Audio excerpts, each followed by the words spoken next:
Welcome back to the channel, guys, and today we have been sent a new head unit by a company called Eonon, and we're going to install it into the VWA13. Let me show you through the box first of all before we do anything else.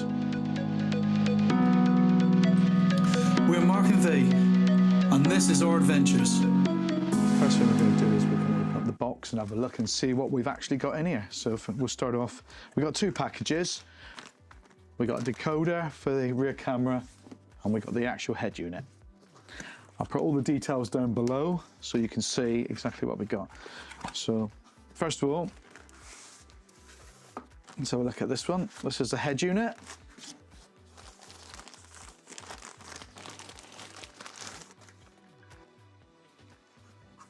And there you are, that's the head unit. Let me show you the back so you can have a good look at the back, all the connections.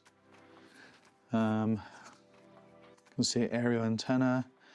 We've got a few other connections which I'm hoping all the looms will be supplied, so we'll put that to one side for the minute. Then we have another box inside the package, and in here so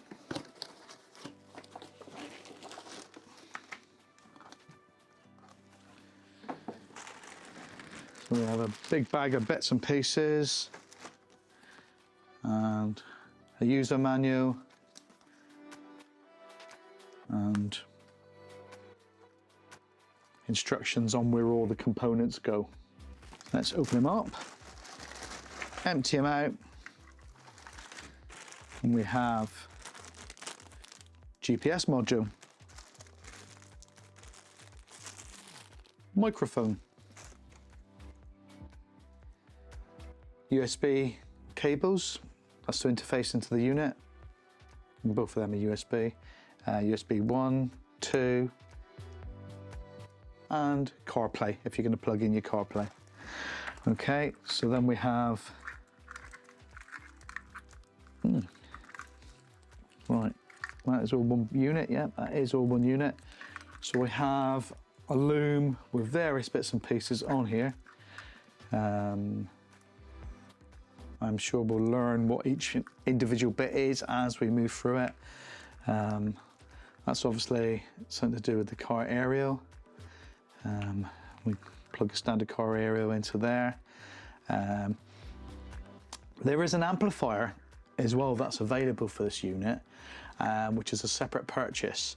And I think before we even install the unit, what we're going to do is we're going to do some sound tests on the standard unit that's in there at the moment. We'll pick 3 songs from Epidemic Sound, and if you want to know anything about Epidemic Sound, there's a link down below.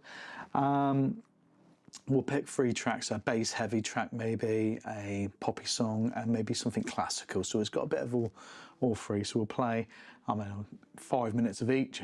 Well, 5 minutes of each, that's too much, isn't it? We'll play a couple of minutes of each so you get a really good sound, and then we'll do exactly the same once we finish the install so you can hear exactly what it sounds like. Anyway, so that's the loom. I'll digress again. Then we have this other little package, and this is because the Charan has got a standard factory camera, you need to have a decoder. So let's see if we can get into this. Sometimes they're very well sealed, aren't they? I'll get some scissors.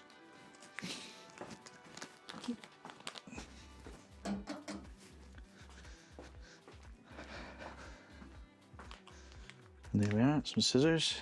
Just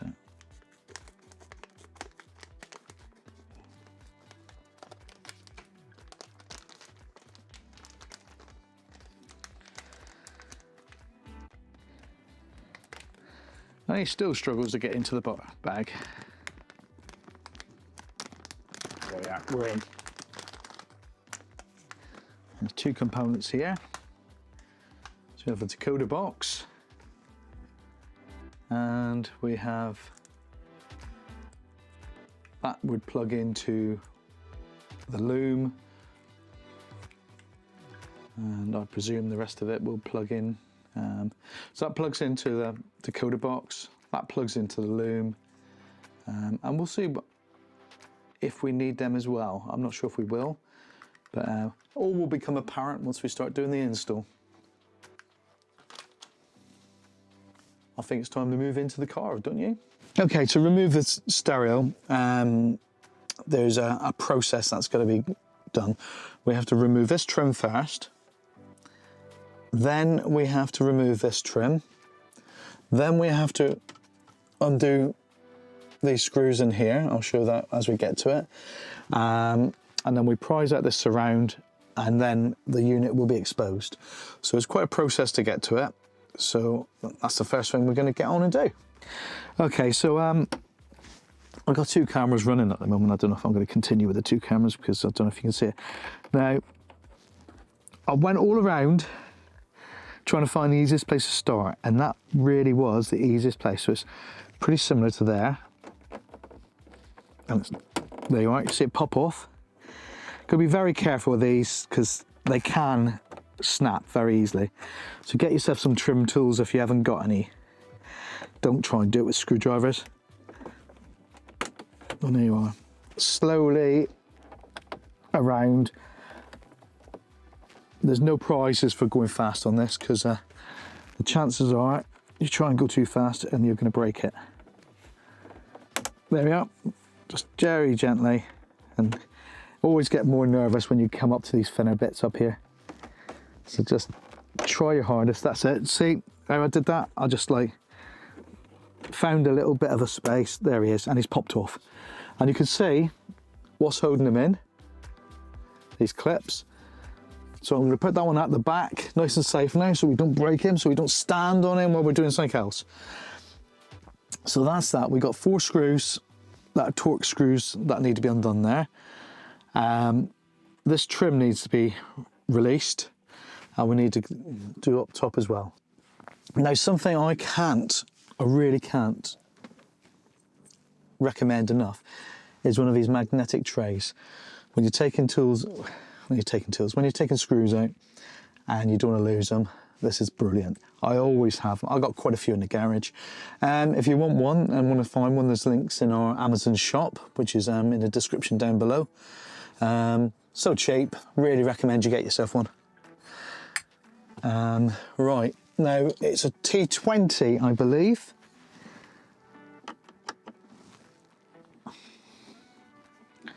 Four screws to take out.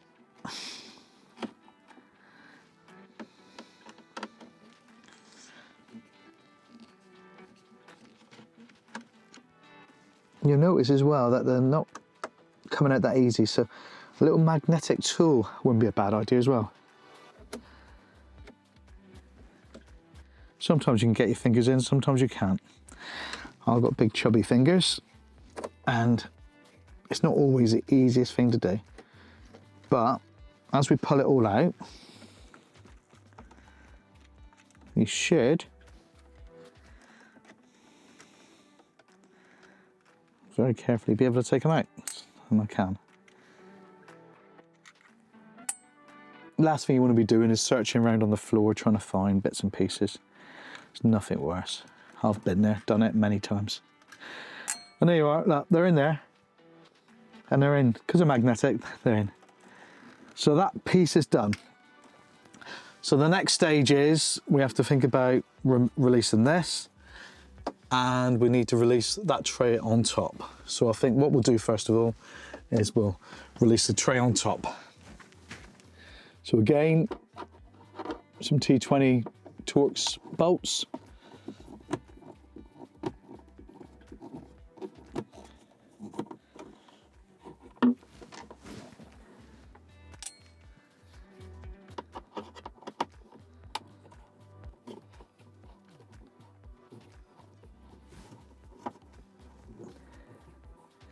And incidentally, I accidentally used a T15 then. Now a T15 will work, but it will chew up as well. Now, I think there's only 2 screws for that one. And he rocks, doesn't he? So there he is, he just pulls forward. There he is, and that pulls forward and out. So we'll just move him to the back as well, so we don't damage that one.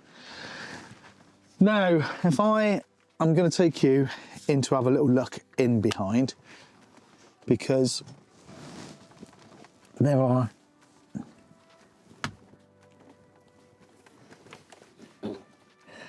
two screws that attach it there, and I believe, well, we might be lucky actually. We may be lucky, yeah. So we're going to remove this trim now. Well, I say remove it, we're going to lever it so it's easily accessible, and then we'll undo the two torque screws in behind, because that looks like it attaches it, and then hopefully get this trim off, and we'll be able to remove the stereo. Now it looks like on this trim here there is a screw that attaches it just here, just down here, so just remove that one.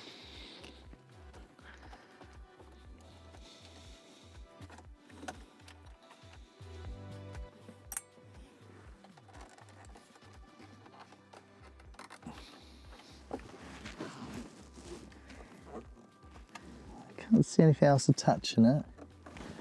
We'll just put a torch up there and have a look, just to be on the safe side. Good old phones, eh?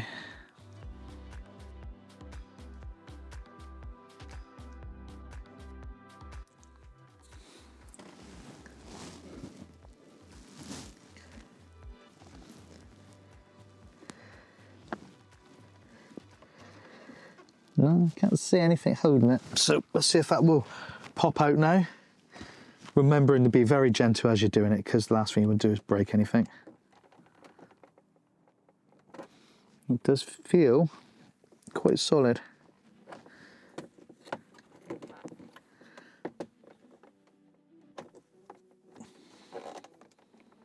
Oh, there it comes. Just a bit tighter than I expected. So we'll come along. And that definitely was a screw there to hold it in, so don't try and pull it before you've undone that screw. So we're going to go along a bit further, just so we can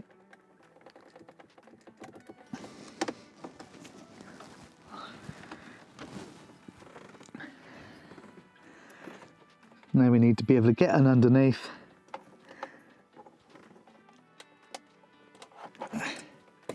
to be able to remove that other piece of trim. So I'm just going to work out easiest way to do it, and I'm going to do that while the camera's on so you can see me struggle.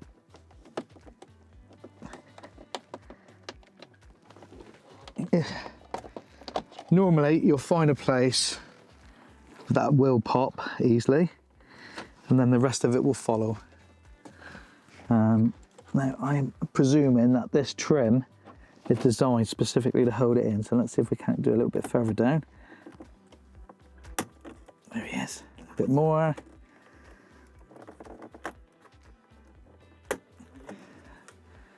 That should hopefully be enough.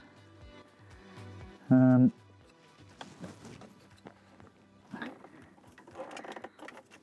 wondering if we can get underneath that trim there. Yes. There is a little ledge there.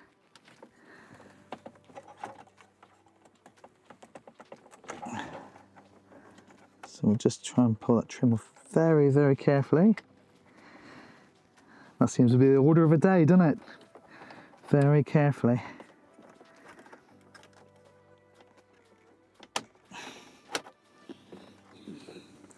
So it comes up along there. I'm going to have to try and bring a camera in a minute and show you a little bit closer up, because there's nothing worse when you're watching one of these videos. You see someone do it. There you are. Right, so I've just popped that out. So what I'm going to do now is I'm going to bring a camera in, and hopefully, if I bring the camera down here a bit. So first of all, that's where that screw was I undid to remove the trim. And you can see, if I take the trim tool, that's where I've been Can you see that? My hand's in the way, innit? Let's see if I can take my hand out of the way. You can see where I've been a lever in there. I still can't see, can you? My hand's in the way. So if I'm trying to hold a camera as well, I've got many different things for holding cameras in these cars, but sometimes you just need something else. And I've got a new tool, I say new tool, a new piece turning up today. Be too late for today, but I'm hoping it's going to make it easier to show you. Right, so you can see we're underneath where I was leaving it. And now if I come up around, just very gently,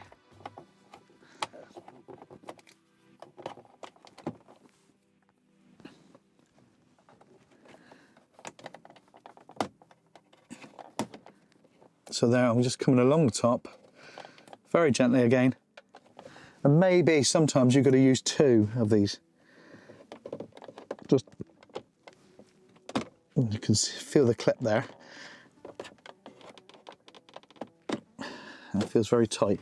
I think what I might do is I might come around the other side and get some of that out first.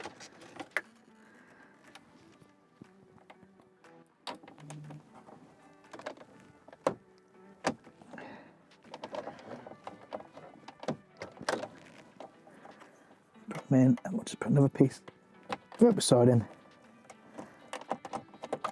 And there he comes.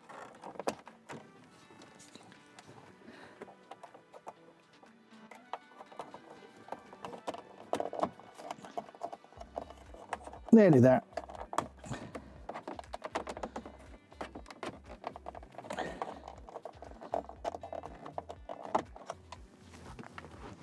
Now, I don't like the way he's sticking there. I'm just wondering whether we got something holding him.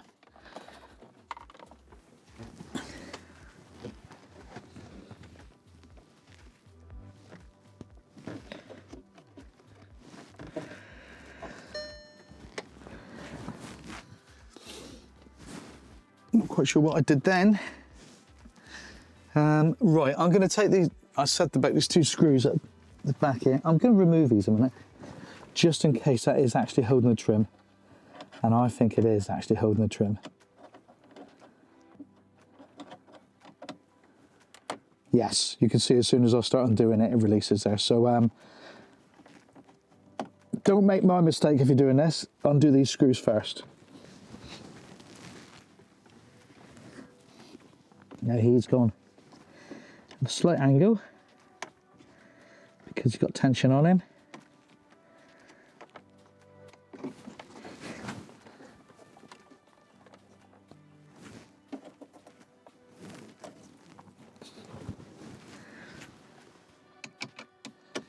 Doesn't always go simple, even though sometimes these videos it looks like, oh yeah, you don't have any problems with your tool, do you? Believe me, there's one of the screws out, and the other one, it's got a bit of pressure on him, so there he is, he's out. And as soon as you do that, it's released the trim. I'm just going to very, very carefully pull in that side, and you've got the stalk that side to be very careful of. And you can see, look, that's where he was being held in. So, that's piece out. We'll put him to the back.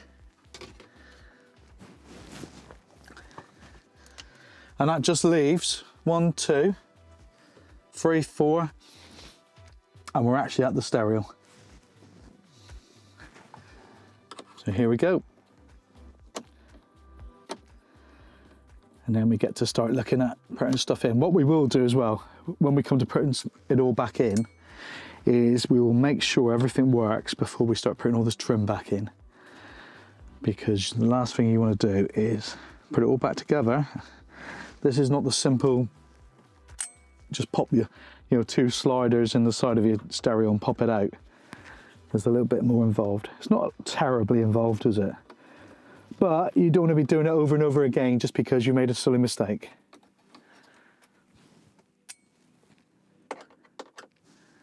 And these are all T20s. And if you haven't got yourself a set of Torx, I highly recommend you getting yourself a set, because you just use them for everything. Right, so that's all 4 undone. Now hopefully, and there he is. That will pull forward. And then when we look on the back, we have multiple connections. So that'll be the next thing. We're going to move a camera around so you can see what we're doing.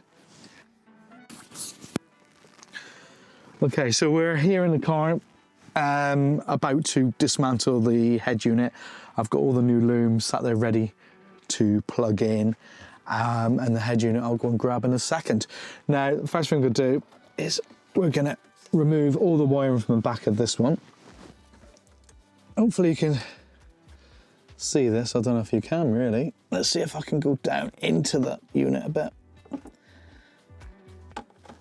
Nope, you can't see anything down there. Right, what I'm going to do is this is what I'm removing. Okay, so the head unit's out.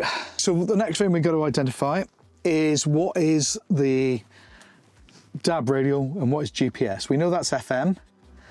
So I'm presuming that is DAB and that is the GPS, but we've got to make sure. I'm going to find that out now. So that will be the next thing before we plug everything back in. But we will find out, because it obviously won't work if it's in the wrong connections. Now the thing that instantly becomes obvious is there is no DAB radio. So the DAB radio is obviously going to be a USB connection, which I didn't think about, and it means I'm probably going to have to order one. So be aware of that when you're doing one of these head units. Well, the chances are you're not going to get a DAB unit to go with it. So we're going to start plugging in all the loom, and I will go and have a look and see if I've actually got a DAB USB adapter. I don't think I have, and if I haven't, that means we're going to have to wait a day until we carry on with this install, because we don't want to be taking everything out to put everything back in, do we? Bit of a pity, but these things happen. Okay, so we've rigged everything up, and all the loom apart from the main harness. So we're just going to connect that in now. Work out which way it goes. I think it goes that way.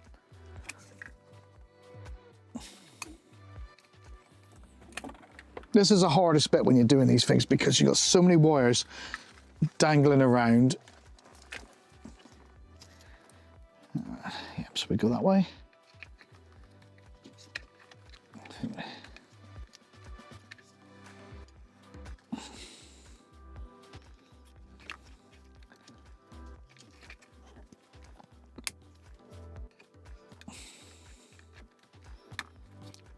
In he goes, and that clicks into place, and you can't really see what I'm doing there, can you?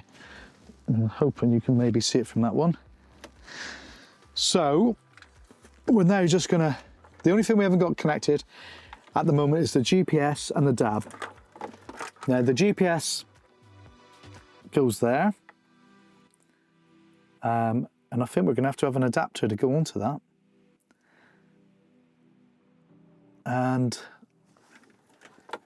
we're also going to need USB. So there's two things I don't think we're going to be able to get done today. We're going to have to order them up. We'll have a look in a minute. I don't really want to be putting a secondary GPS in the car, because I'd imagine the one from the car is better. But let's just balance that there. Not best, is it? And now we're going to power on, and we can see the unit powering up, which is good.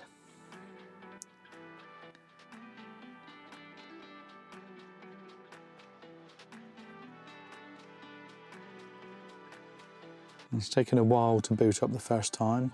Here we go.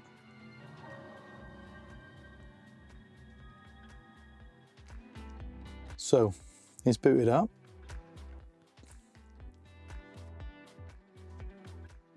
and we wait. So we've had the unit boot up once. Now let's see, this would be like a typical starting a unit up. So power on the car, and there is a unit. So that looks fairly good. Obviously there's a few bits and pieces we've got to connect up yet. But the one thing I wanted to see if it worked, I'm just going to put the car in reverse.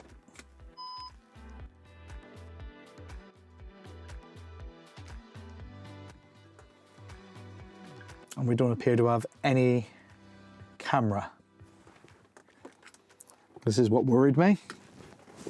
Well, here we are and we're back. We had to wait for some deliveries to come. As I said, if you're buying one of these units, be aware that you need to get yourself a USB dongle if you want DAB. I've bought myself an adapter to go into the original aerial because I don't want to be putting an aerial in the windscreen. And I've also bought myself an adapter to go on the back of the unit to plug in the GPS. So we'll do first of all, we'll do both of them, and then we're going to test everything. And I'm going to show you, I had an issue with the reversing cam and I couldn't get it working. And it wasn't until I did a little bit more reading and realised there was one obvious mistake I'd made, but we'll get to that in a little while. Anyway, for the first thing, we're going to insert these two. So I'm just going to remove all this again. And the first thing is this little adapter.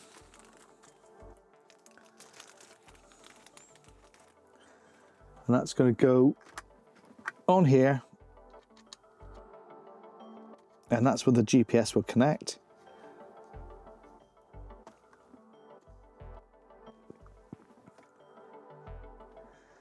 And the USB, if you remember, we converted the box. We modified the dash box to have the USBs in the side.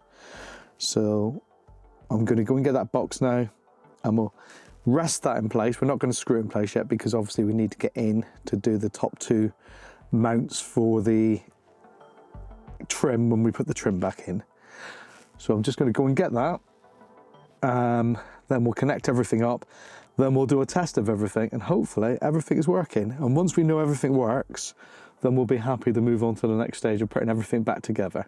And once we put it all back together and all the wire is neat and tidy, we'll then run through all the settings and show you it all working. And hopefully the final bit we'll test the music and see how good the music is. And who knows, Eonon may send an amplifier and we may do a second video and put the amplifier in it as well. And of course, if they do that, I'm gonna have to rip it all out again, aren't I? But I'll do that for them, won't I? The reason I'm starting the car up is I flattened the battery yesterday.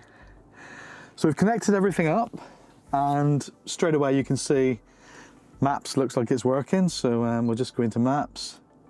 Where should we search for? Kuta Beach, there we are. Let's just see it work.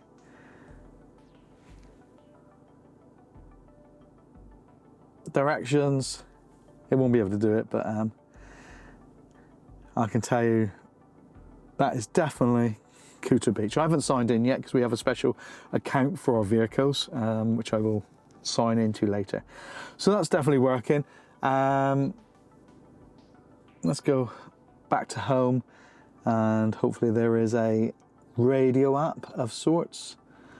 I think I actually saw it on the home screen, didn't I? Yeah, there it is. Okay, so we might need to look into that a bit and see why that's not picking up radio. Let me sign into our proper account and download some proper apps for the head unit and then we'll come back. Oh, there we are. You walk in and he says this.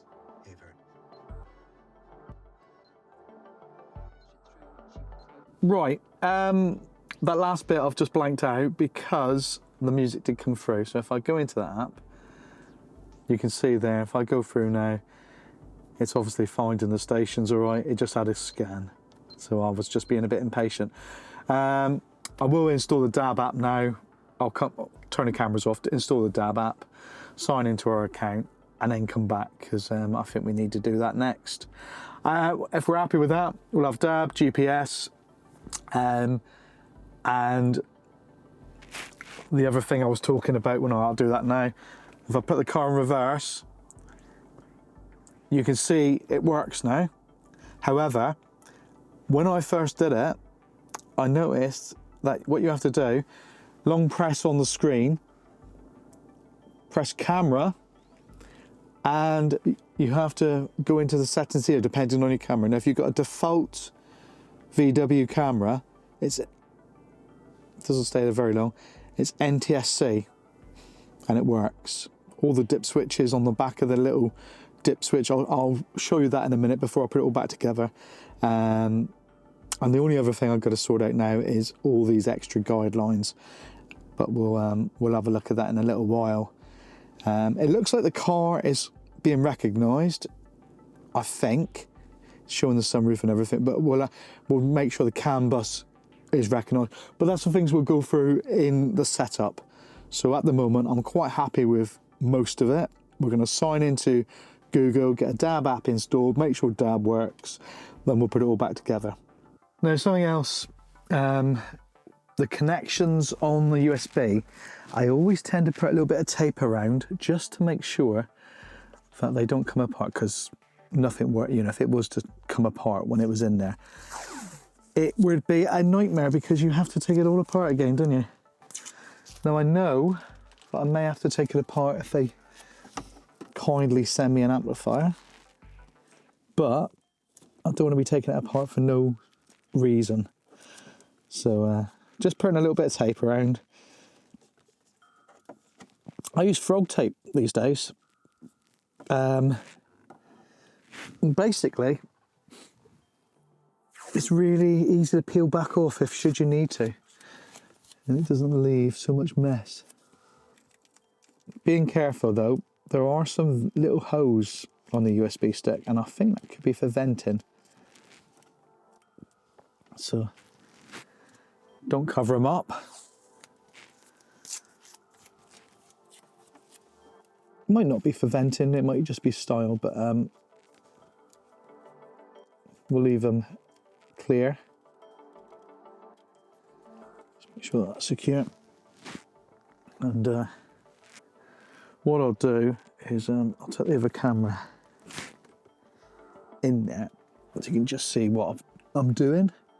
So I've just literally, you can see the vents there, and we'll tidy all the cabling down, and we'll see if we can't just have that down in behind a little bit so it's not going to rattle around. So the last thing you want is a horrible rattle when you're driving along as well, isn't it? So I think you'll be fine down there. You can see all the cables, we'll just slide them in. There. Now the way we went back is the next piece is the trim that goes around the actual head unit.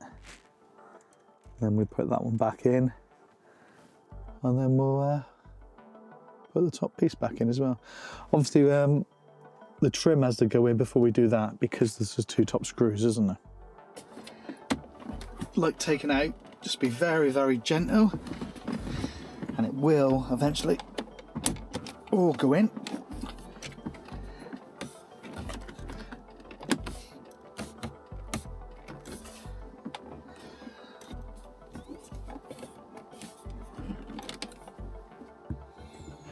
Now, you saw me struggling with that bottom piece there, and there was actually a cable from the head unit was just laying in the way. So be very careful when you're putting everything back that you've got nothing covering any of the holes that clip in.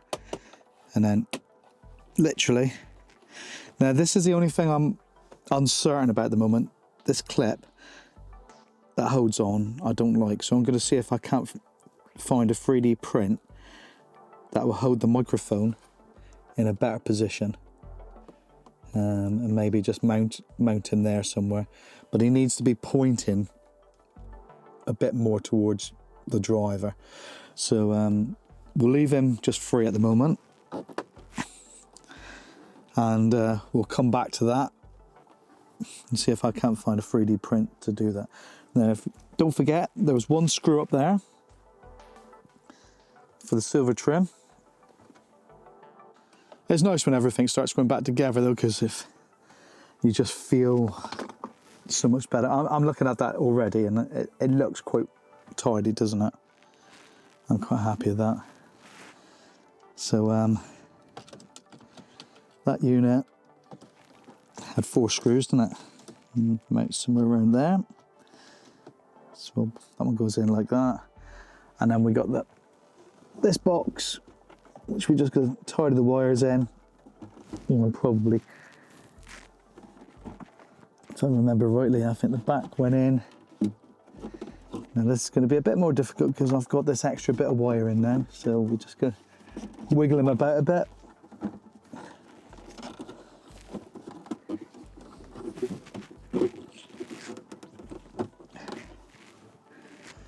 Tiny bit there, so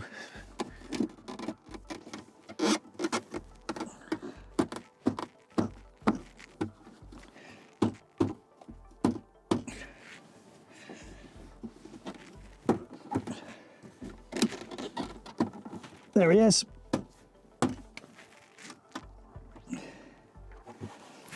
A bit of a fight that was, but I knew he was going to go in. And there's 2 screws that come down from above.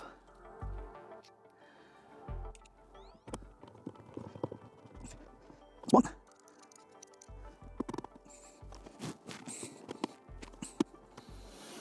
Right, and let's just show you. It's obviously going to be cleaned up inside yet, because now you can see you've got a little tiny bit of trimming just to go in there and tidy it up. But that's where your 3 connectors will be. Now, what I didn't tell you earlier is when I was actually, I put 3 in there, I realised that one of them was for the dab.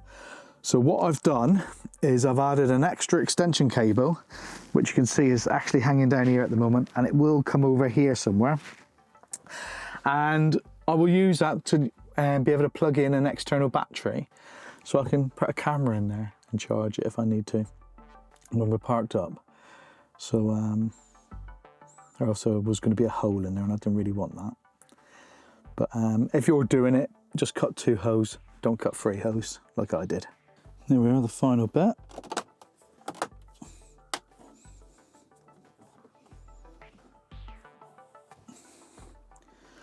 And I think that is it all back together. We've just got this cable route down here and we've got to figure out what we're going to do with this microphone.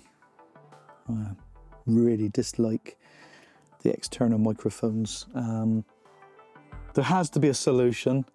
I mean, I know a lot of people like to have them come up around the top of the car or somewhere like that.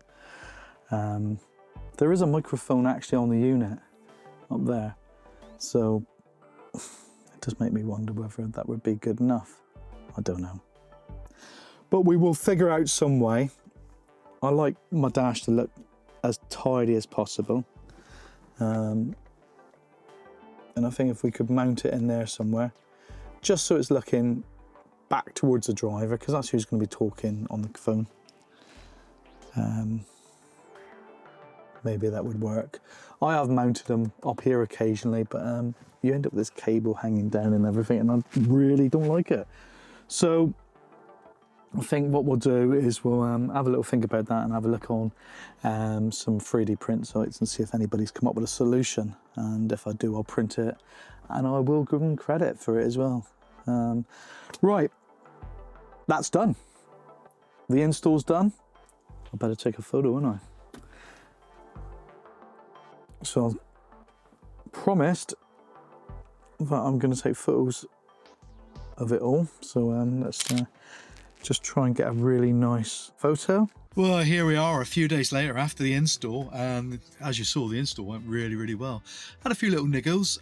The reversing camera, obviously we had an issue with finding that menu, and it is literally just a long press on the screen to see that. I'll show you again in a minute how I did that, so it's a bit clearer.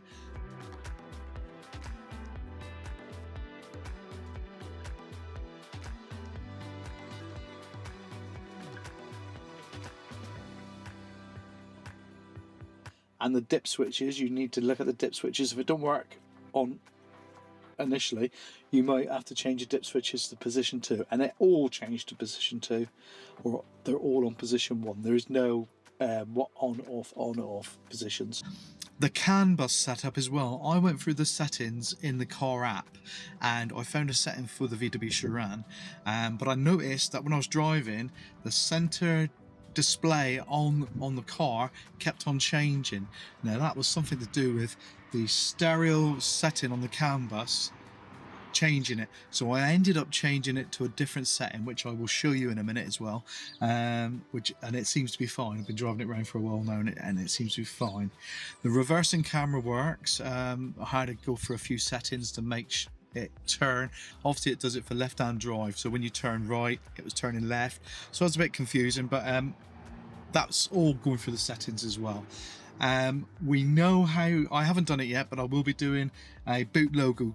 I'll do a separate video for that so you can see that, and we will be doing all the settings in a separate video as well, because I want you to go through the settings and take you through everything so you can see it clearly. I did it once and the quality of the screen isn't very good, so I think I'm gonna do a screen record as I'm doing it, so that might be later on today. I'll go back through all the settings so you can see it properly and clearly, because I think that's only fair, and I'll take it from the one end to the other end. Now I've been using the unit a little bit more and I'm quite happy with it. I've done a sound comparison between the old unit and this unit. It'll be a relatively short video, but you'll at least get to hear. It was recorded on the DJI mic sat on the center console in here. The testing was as good as I could make it, in the sense that it was as fair as I could make it. I personally think in the car the Eonon head unit sounded better. However, when I listened to it on the recording, the VW unit sounded better. You'll have to make up your mind. Watch a video. That'll be out in the next couple of days anyway. Watch a video and see what you think. Anyway, so that's it. The head unit's in. I'm really happy with it, and I'm going to show you that setting on the camera. That'll be overlaid when I was talking about it. I'm really happy. So there's hopefully going to be a discount code down below. I think the Eonon are going to give me a discount code for you guys if you want one. It seems to work. We've used it a little bit now. We've been out driving. It seems to be fine. Absolutely brilliant. So if you want to see more on the Chiran, more on us traveling, more on us camping, more on us doing stuff, subscribe to the channel, give the video a like, and we'll see you in the next video, guys. Look after yourselves. Bye.